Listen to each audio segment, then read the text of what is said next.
Story 1. Original post. Would I be the a-hole if I move out of our apartment knowing my fiance and his mom can't afford it without me? Me, female 29, and my ex, fiance, male 27, have been living together for about 1.5 years.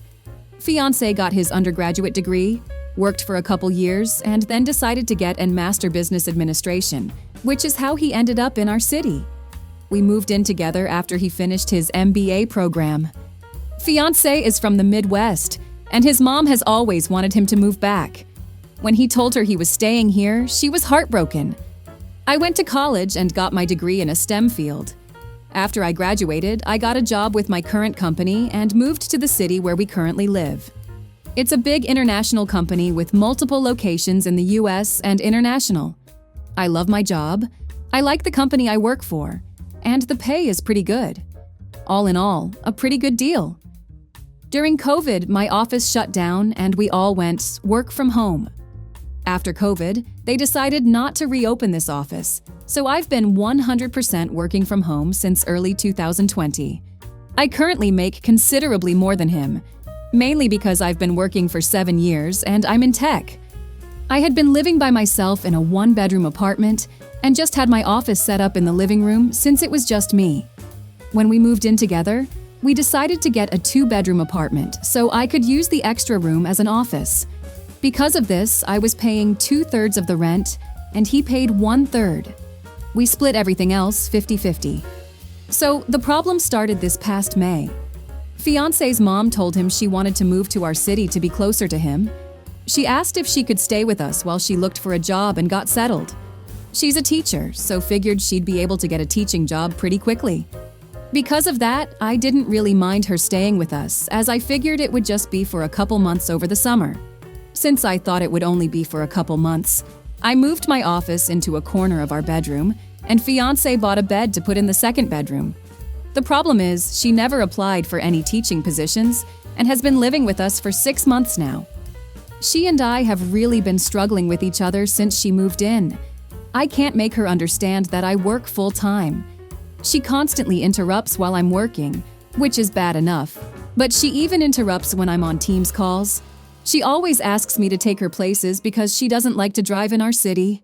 She has pretty outdated views of gender roles and is constantly giving me a hard time for not doing more around the house and making fiance help with chores, do his own laundry, etc. The constant criticisms and insults are just really wearing me down. And I hate having my office shoved in a corner of the bedroom. Back in September, I told my fiance that since it looks like his mom is going to stay a while, we should split the rent 3 ways. He told me she can't afford that, since she has to conserve money until she gets a job. I told him I wasn't happy paying extra for a bedroom I can't use. So finally he said we could do a 50-50 split. I could afford to pay the extra, but I hate the idea of funding her lifestyle. Every time I complain about her or the situation, he says he agrees but doesn't know what to do because he can't kick out his mom. And he won't talk to her about the way she treats me or how she behaves. When I ask what the long-term plan is, he just says he doesn't know. I've thought about giving him an ultimatum to tell her she has to leave, but I think he'd just end up resenting me for essentially putting him mom on the street.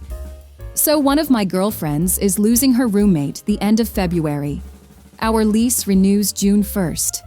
I'm very strongly considering moving out of our current apartment and moving in with her. I can afford to pay my part of rent on our current apartment and also half the rent at my friend's apartment. It's not ideal, but I'm not a big spender, so it's doable. The issue is, if he and his mom aren't able to pay for 1/3 the rent each, there is now a way they could cover the whole thing on their own. But I can't live like this anymore, so I'm pretty sure this is what I'll do. But I wanted to see if people thought I'd be the a-hole for leaving them like this. Now for the comments. Not the a-hole. His mom is the biggest a-hole because she specifically planned this. It isn't that she's had bad luck. She didn't even apply. Add in that she didn't respect your workplace and insults you. She's basically trying to be the matriarch of the house while being a complete mooch. The biggest problem is your fiance, though. This is just a glimpse of your future with a mama's boy. He's made it clear that he's okay with her walking all over you, and she's not leaving. You're going to end up as a third wheel in your own marriage. I agree. His mom is taking advantage, and your fiance isn't setting boundaries. It's a big concern for the future. You deserve better, not the a-hole. I'm a teacher, an old, retired teacher. I could substitute teach every day this week if I wanted to do so. I still get requests to appointment and interview for both public school and private school jobs. Mother-in-law could work if she wanted to work. I'm in my late 60s and drive all over and in Mexico and Europe on vacation. She is needlessly helpless. Good news. You discovered your fiancé is a mama's boy before you got legally entangled. The price is 3 months of paying double rent. Sucks, but much cheaper than a divorce, alimony, child support, and years of therapy, cause of dealing with that kind of mother-in-law. Mommy wanted to prove her darling boy would pick her and take care of her, so she moved in and proved it. He won't stand up to her. Sadly, unless he gets some serious therapy and figures out how to unmesh, he's never going to. So tell him flat out, Mommy wins. She gets her whittle boy back. You will find a grown man. You'll pay your portion of the rent for the next few months, but you're letting the landlord know you will not be renewing and do not use your income for renewal for him and Mommy. I'm sorry you have to deal with this. You did what you could, but unless he wants to grow up, you're going to spend decades hearing how you don't cook right, clean right, raise your kids, spend money, vacation wrong, and have bad values. She, of course, knows better. Don't do that to yourself. And maybe, just maybe, this will make him realize he's got to get off Mommy's titty if he ever wants a life of his own. Not the a-hole. However, if they can't pay the rent, it is your credit that will be effed. Maybe your ex and Mommy can share a bedroom, and they could get a roommate for the second bedroom. While you are waiting, stop doing anything for Mommy. You are not her employee. If she doesn't like driving in your city, she can get a bus pass. Also, keep your bedroom door locked while you are working. Update. I started off trying to reply to everyone's comments and keep up, but honestly, I just got completely overwhelmed with all the comments. First off, I want to thank everyone for their feedback and comments, even the ones that were kind of harsh. Actually, probably especially the ones that were kind of harsh. I really needed some tough love to make me realize that I was letting my soon-to-be ex and his mom take advantage of me. The more comments I read, the more pissed off I got. Honestly, I think I'm more pissed at myself for allowing this to happen and not advocating for myself more. This past weekend, I got my soon-to-be ex alone so we could talk, which was actually harder than it should have been because his mom always tries to tag along when we do anything. Going through all the comments everyone left and the private messages people sent really helped me decide how to approach this. And also, brought up a lot of good questions I should have thought of myself. Back to the discussion with the ex. I wanted to give him one more chance to pick us over his mom. Not because I thought he would, but I just wanted to be able to tell myself I give him the opportunity. I explained again about how unhappy I am with the situation, how it's affecting my work because of her constant interruptions and just being unhappy and uncomfortable that I'm forced to work out of a corner in our bedroom. And I reminded him that until a few months ago I was paying the majority of the rent, and being that I make so much more than him, it's really my salary that keeps us all afloat. And I also brought up again the way she treats me and talks to me. And he replied the same way he has been. He agrees it's not right how she acts, and that it's really uncomfortable for us all. What the hell? I don't care if she's uncomfortable. Previously, I would have dropped it there. But this time I told him how angry and disappointed I was that he let me pay for 2/3 of the rent when she first moved, and how unfair it was that I'm still paying for half when there are 3 people living there, and she is the only one with her own bedroom. It was the same story. She has to conserve money since she doesn't have any income currently. Which brought up the question of where all her stuff went when she moved. What money does she use for incidentals? So evidently, when she got divorced, She asked for the divorce after my ex went off to college. It doesn't sound like her husband ex's dad wanted the divorce. His dad bought her out of the equity in their house. Ex didn't have any idea how much that was or how much is left. But until she moved here, she was working full-time as a teacher and living in a small apartment, so she should not have had to tap into the divorce settlement money very much. Other than that, Ex didn't have much insight to her finances other than what she told him, that she has to conserve money. I told him straight up that I'm moving out before the end of the month. And from now on, I'm only paying 25%. As some of the commenters pointed out, she has a whole bedroom while I have to share with a man-child. So she should have to pay twice as much. And after I move out, I'm not paying for anything else. No utilities, no food, nothing other than rent. I have a pretty idea what his finances are like, and if he has to pay 75% of the rent all by himself, it's going to take a huge chunk of his net income. And after he pays utilities and buys groceries, there won't be anything left for incidentals. Rent was due on the 1st, but it's not late until after the 5th, so he has 2 days to come up with the money. If he doesn't come up with it and I end up covering, then I'll reduce the amount I pay in future months. The only reason I'm going to keep paying any of the rent is even after I move out. I'm still on the hook. I talked to the leasing office and they explained that since X and I signed a single rental agreement together, e.g. one contract we both signed as opposed to 2 contracts we sign individually, we are both responsible for the rent. They don't care who actually pays as long as it gets paid.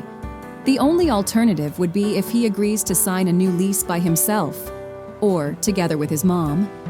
But in all likelihood, he wouldn't be able to pass the credit check on his own, so I'm kind of stuck. I don't think he'll do anything stupid tough, because he's going to need to find someplace to live after this, and a collection on his credit report wouldn't be good. I also told him that I'm going to find someplace to work during the day until I move so she can't bother me. My friend I'm moving in with said I could work there during the day, since she and her current roommate have in person 9 to 5s. I took her up on that for now. After living with his mom, I'm not about to overstay my welcome, so I'm going to find some other options that I can rotate through. Someone suggested checking out the public library, or if it comes to it, I'll get a membership at one of those WeWork kind of places. Just in case, I brought my important papers, files, valuables, and my friend is storing them for me until I move in. He really didn't take it well. The surprising thing to me is that he was surprised by everything. He seemed really shocked that I wasn't prioritizing his mom.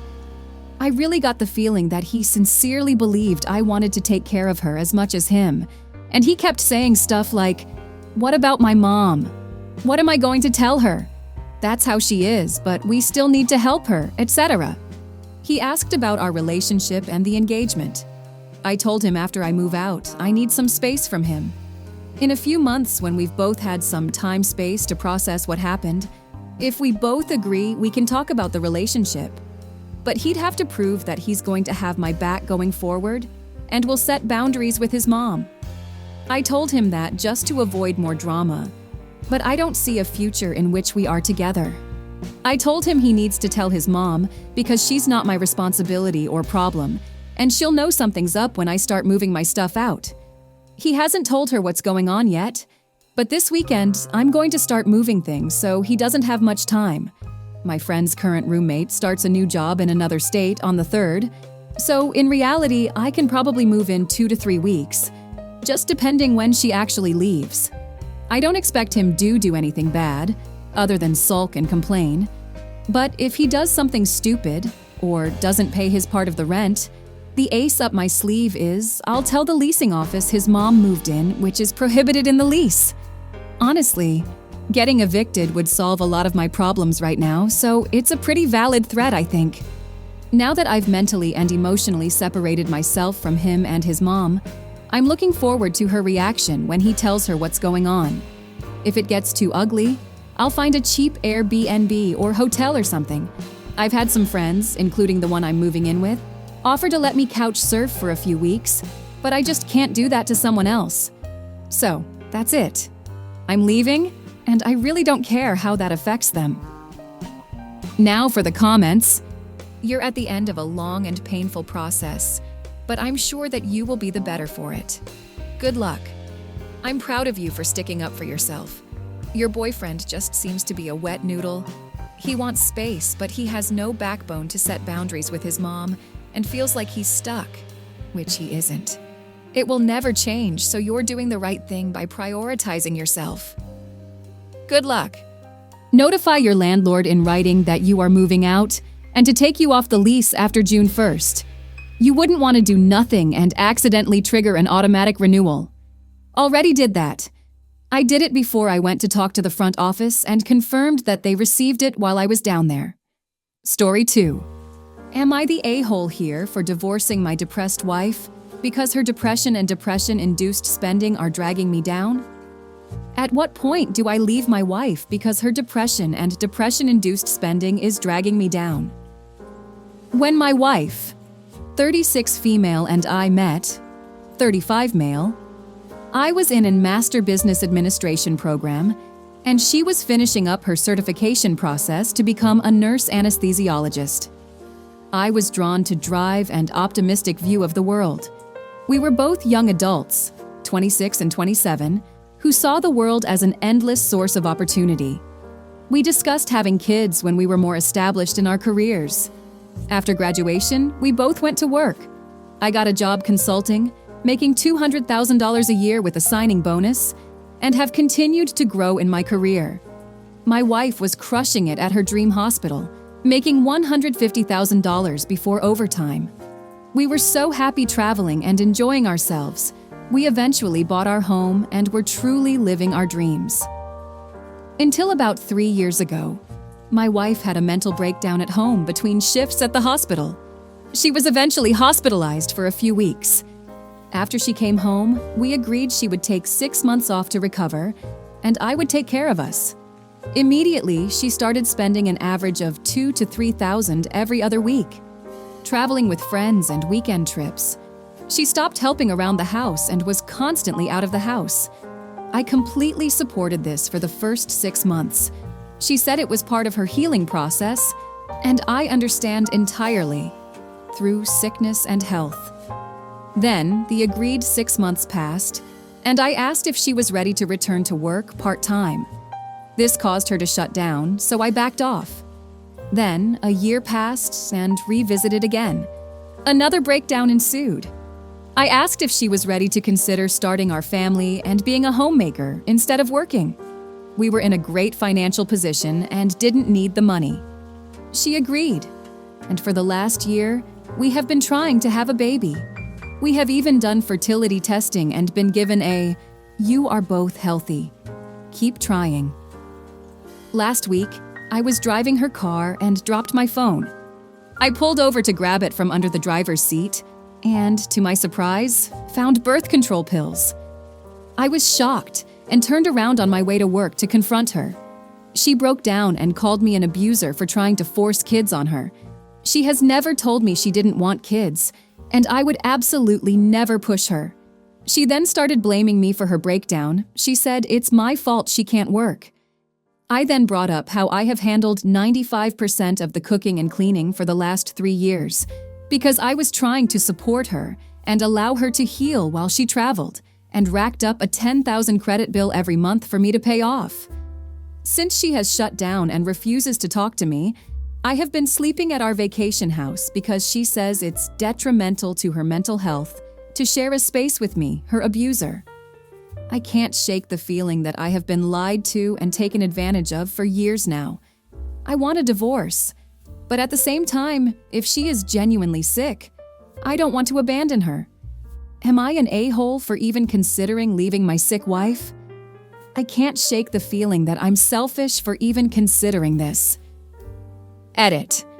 To address common questions. 1. Yes, my wife has been in active therapy for the last 3 years, and I have proof of this. 2. She is not having an affair. Our sex is good to very good. Also, many of these trips include her mother, whom I trust unconditionally. 3. Please stop soliciting me in the DMs. I have no intention of cheating on my wife. 4. I have stayed so long because I genuinely love my wife and want to ensure she is cared for. Even now, after getting so much feedback confirming my feelings, I feel incredibly guilty. I feel that I am responsible for her well-being, and I'm terrified of what her life would look like without me. Now for the comments. Not the a-hole. Thank her for taking the birth control, because now you won't have to include kids in the divorce. This. Taking the birth control was huge betrayal, but did him huge favors so he's not stuck with her for life, and paying tons of child support too with his salary. Not the a-hole. Don't get her pregnant. Divorce and move on. I totally agree with this. Bro, she's running the biggest scam of the century. First, it's, I need time to heal. Then it's, I can't work. Then it's agreeing to have a baby while secretly taking birth control. She's not struggling. She's strategizing. She doesn't want a partner. She wants a paycheck. She's too depressed to work, but not to go on holidays and have shopping sprees every other week, where you are settling her bills and taking care of the house as well. You're being taken for a royal ride. Please cut ties and don't get her pregnant. Not the a-hole OP. Prioritize yourself now. She may be sick, but she is still responsible for her own healing. It doesn't seem she is doing anything to make herself better. You can't make her heal. At some point, you have to take care of yourself. Get out of this dead-end marriage while you can. Not the a-hole. Thank you for listening. If you like the video, consider like and subscribe. If you want more stories like these, turn on your notification to receive the latest stories.